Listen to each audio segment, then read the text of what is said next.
University of Tshwane, we are looking at innovations, looking at smart ways of improving the quality of life of our people, investing in education and making sure that there's a wide-ranging internet connectivity in the city, and also that the poor can afford it. But he also knew that Alan had the major idea of making sure that the entire continent is connected, has got access to internet connectivity so that it enables them to do a whole range of things. And out of that conversation, I think we were able to find each other. There was substantive convergence in terms of what Project Isizwe represented as an agenda or an objective for the entire continent, and that which we wanted to achieve as the city.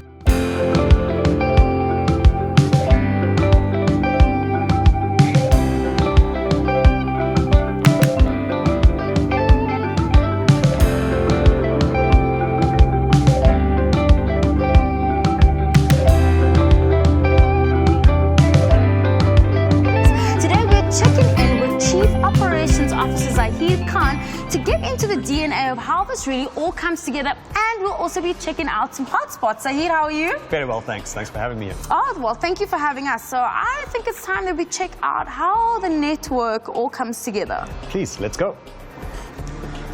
Well, Zahid, as they say in life, it's always very important to have a good backbone, and this looks like a serious spine to the entire operation. Yes, it is. This is actually the heart of the operation. This is where everything gets managed and monitored via our network operation center, and we actually know when a site goes down before it impacts the end user. How does security play a part on a network like this? Well, it's a very interesting question. Firstly, there's two parts to security. One is the actual security where people need to protect their own information while they're actually transacting online. That is entirely in the user's area. The second part is network security, where we actually have to control what users can view over this network. And for that, we use global standards that actually control what a user wants to connect to and then either allows or rejects that particular request.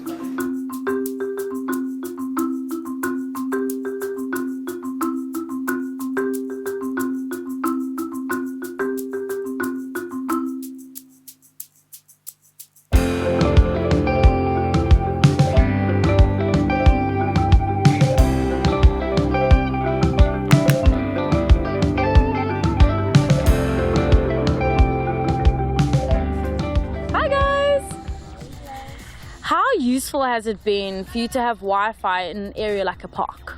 Yeah, it's very much useful. I'm here almost every day, and it's a good atmosphere. It's a nice space. There's not a lot of things going on. It's very chilled and calm. So I see you have your books and your files and your notes. You're actually studying and making use of the Wi-Fi as well? Yes, I'm studying, so it actually assists me a lot. Now I don't have to stress about buying airtime or going to the internet cafes. I just come here to the park and then I can access it, and it assists me.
Uplifting our low-income communities means providing free water, electricity, and sanitation.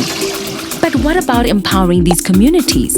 What about education, jobs, and social inclusion? The internet means education is just a click away.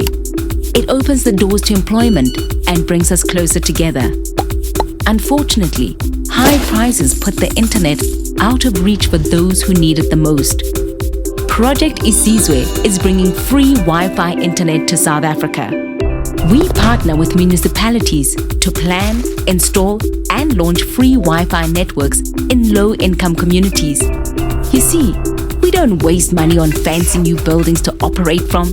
Instead, we use infrastructure that's already there and employ local companies for any work required. We get bandwidth at discounted rates, driving down costs to less than R1 a gig. The result?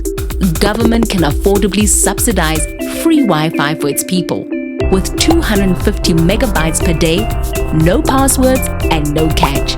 What's more, Isizwe users get unlimited access to educational and job searching content. Tshwane, our capital, has already connected tens of thousands of citizens and millions more are on the way. Internet access plays a critical part in uplifting our nation. Help us bring free internet to all. Lend your support at projectisizwe.org. Project Isizwe.